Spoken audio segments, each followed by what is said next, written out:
अस्सलाम वालेकुम व्यूअर्स, मैं हूं शाकिर सोलंकी। व्यूअर्स, इमरान खान के सारे ख्वाब जो हैं चिकनाचूर हो गए हैं। इमरान खान ने ऐलान तो किया है कि तमाम असेंबलियों से इस्तीफ़े दिए जाएंगे।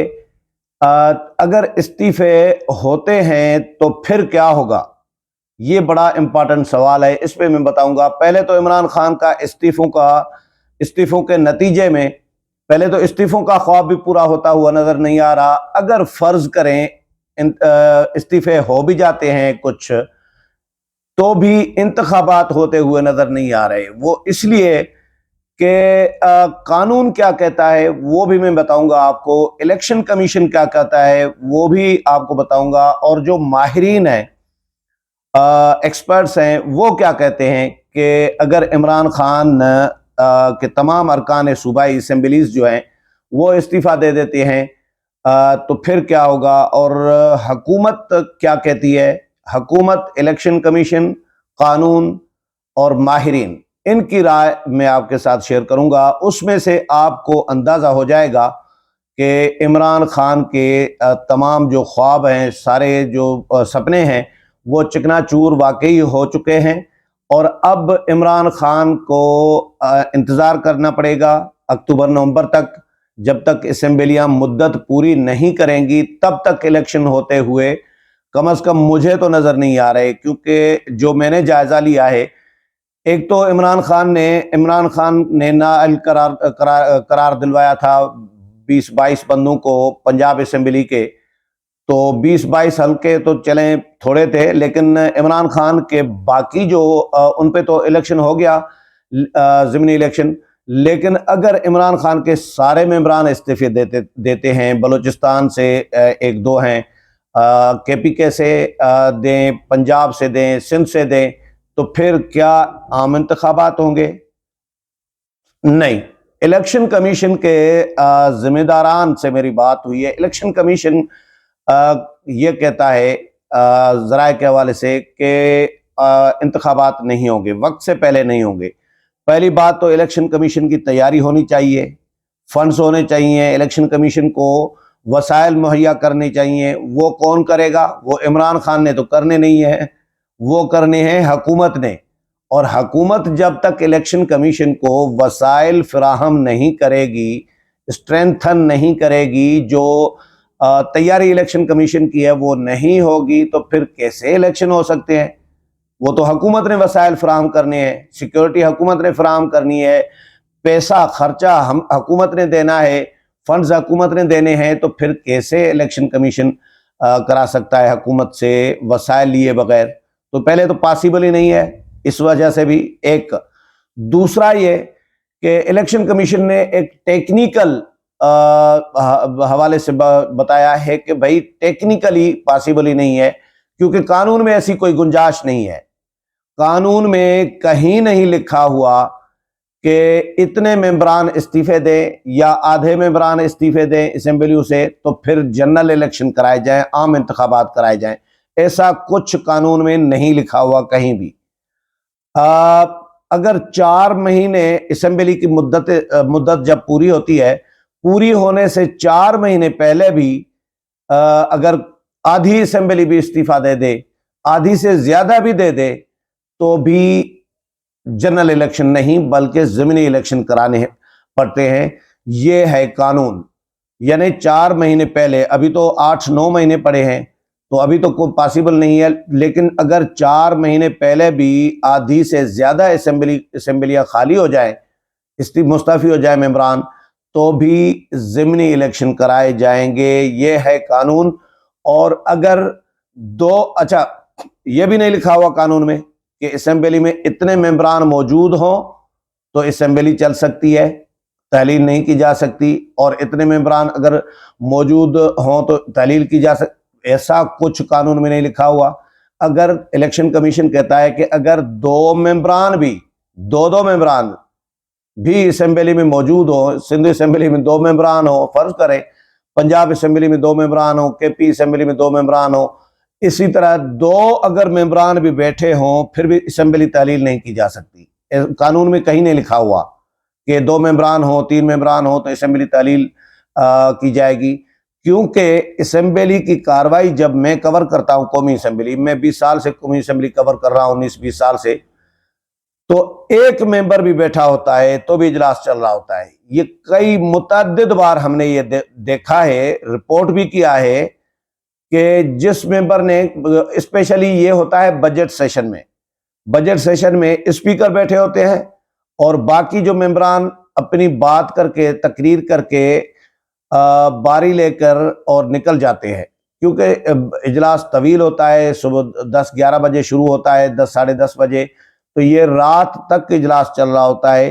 सिर्फ वक्फा करते हैं लंच का और नमाज का, बाकी ये इजलास चल रहा होता है रात तक। तो वो पूरा दिन जाहिर है बंदे जो है, ये एंड में बजट पर जब बहस चल रही होती है, अहम जो मेंबरान है वो बहस कर चुके होते हैं, बाकी जो वगैरह वगैरह और दीगर वाले जो मेंबरान हैं जो बहुत कम बोलते हैं या बोलते ही नहीं है, वो बैठे होते हैं, क्योंकि उनको पार्टियों की तरफ से हुक्म होता है कि भाई आपने बोलना है, बजट पे तो बोलो, पूरा साल नहीं बोलते। ऐसे भी होते हैं गूंगे बहरे मेंबरान जो हैं, वो होते हैं नहीं बोलते पूरा साल, लेकिन उनको पार्टियों की हिदायत हैं कि भाई बजट सेशन में कम से कम बोला करो, आपको अवाम ने मुंतखब करके भेजा है तो थोड़े से बंदे बनो।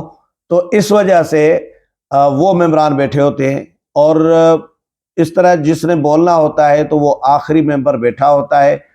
एक दफ़ा इस तरह हुआ था, मुझे मेंबर का नाम याद नहीं आ रहा, JUI का कोई मेंबर था या किसी और जमात का, तो वो बैठा रहा। स्पीकर अयाज सादिक थे, नून लीग के दौर की बात कर रहा हूँ, अयाज सादिक स्पीकर थे उस वक़्त।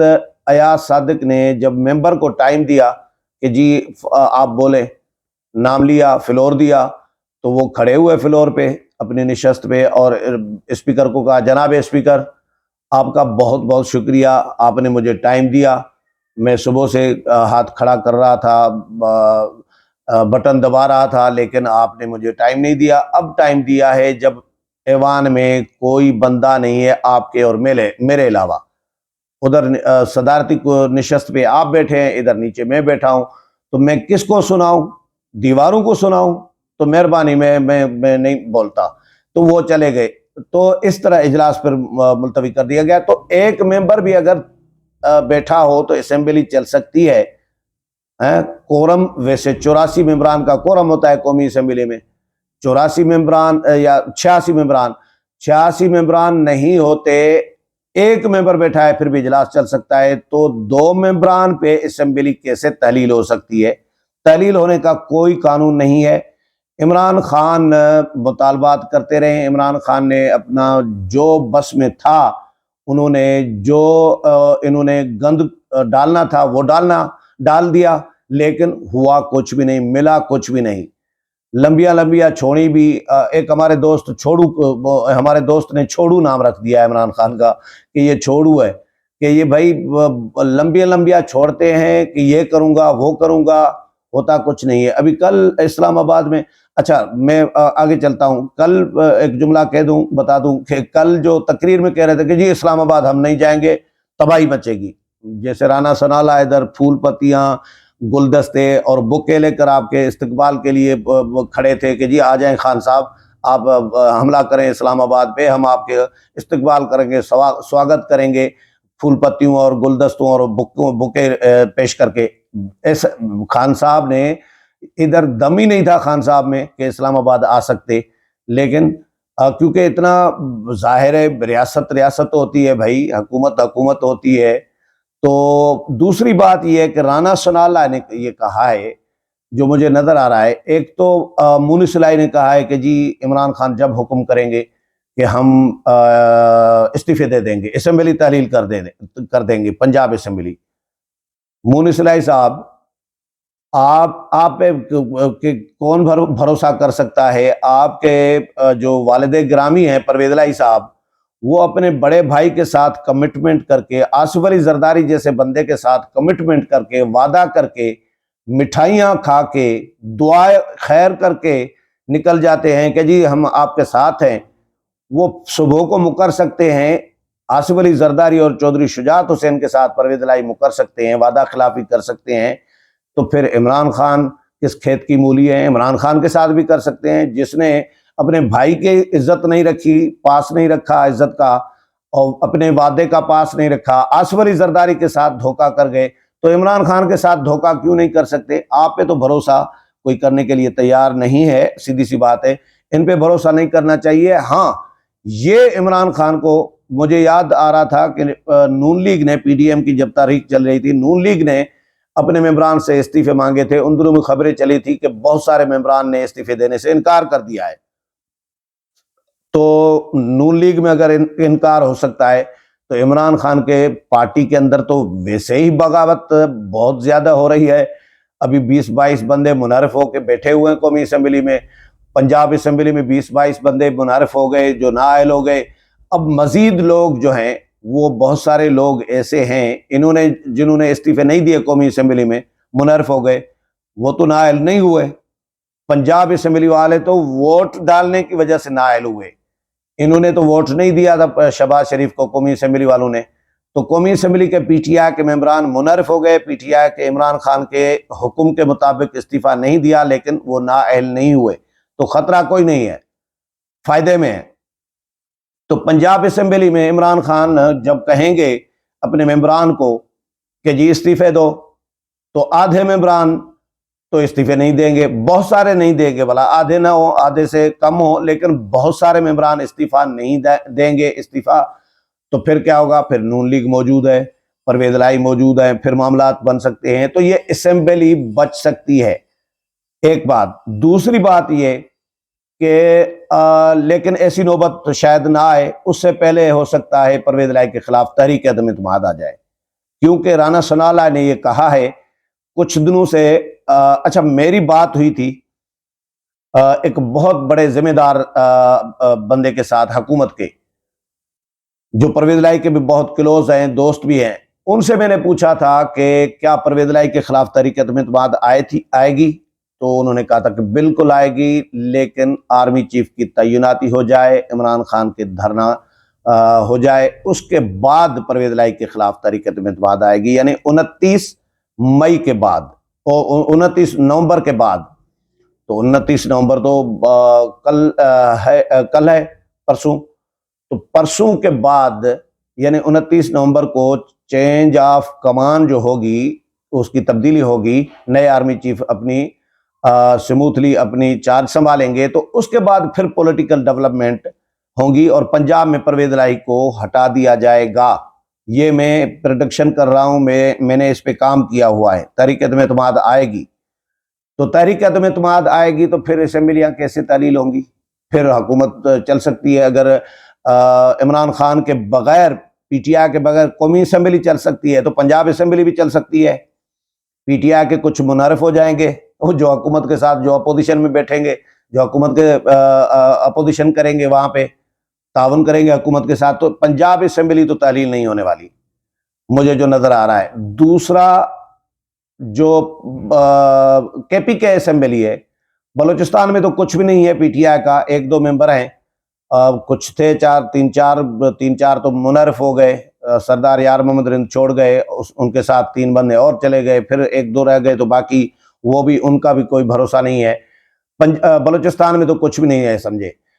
केपी असेंबली में जो पीटीआई के मेंबरान है, सारी असेंबली तो नहीं है, आधी से थोड़ी सी ज्यादा है, जो पीटीआई के मेंबरान है, वो अगर इस्तीफे देते हैं तो राना सनाला ने कह दिया हुआ है कि हम वहां पे केपी में ज़िमनी इंतखाबात कराएंगे, और सिंध में हैं कुछ मेंबरान, वहां पे भी ज़िमनी इंतखाबात हो जाएंगे। केपी में आधी से ज्यादा असेंबली अगर इस्तीफा दे, वहां पे इंतखाबात हो सकते हैं, तो सिंध में तो चंद मेंबरान है पीटीआई के, वहां पे भी ज़िमनी इंतखाबात होंगे।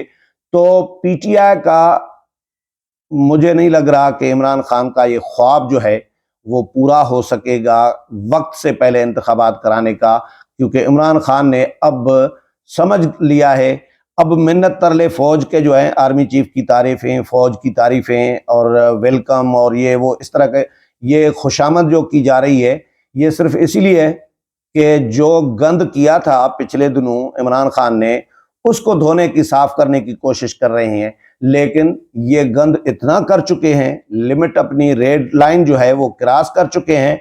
अब कुछ नहीं होने वाला इमरान खान के लिए, पीटीआई के लिए, और इमरान खान ने ये जो 25 मई को लॉन्ग मार्च ठुस हुआ, फिर अभी ठुस हुआ, तो अब दूसरी बार अगर इमरान खान तहरीक चलाएंगे, लॉन्ग मार्च लेकर आएंगे, तो कौन इनके कहने पे निकलेगा, कौन इन पर भरोसा करेगा। और ये जो कुछ कहेंगे लोग तो उसको उलट समझेंगे, क्योंकि ये जो कुछ कह रहे होते हैं और कर उसके उलट रहे होते हैं। आईनी माहिरीन की मैं बात बता रहा था, हुकूमत की बता दी, इलेक्शन कमीशन की बता दी, और टेक्निकली क्या पॉसिबिलिटीज हैं, जो मेरा अपनी इंफॉर्मेशन तजिया वो मैंने आपके साथ शेयर किया है। अच्छा, आईनी माहिरीन वो डिवाइड है। आईनी माहिरीन जो पीटीआई कुछ, क्योंकि पीटीआई के भी तो हामी होते हैं ना, पीटीआई के हामी ये कह रहे हैं कि जी इमरान खान ने इस्तीफे दिए, असेंबलियों से इमरान खान ने इस्तीफे दिलवाए तो जनरल इलेक्शन ही होंगे। लेकिन जो पीटीआई के हामी नहीं है वो कहते हैं कि नहीं जी ऐसा कुछ नहीं होने वाला, इलेक्शन अपने वक्त पर होंगे और इमरान खान को 8-9 महीने इंतजार करना पड़ेगा। उम्मीद है प्रोग्राम पसंद आया होगा। अगले प्रोग्राम में फिर मुलाकात होगी, तब तक इजाजत चाहता हूँ। अल्लाह हाफ़िज़।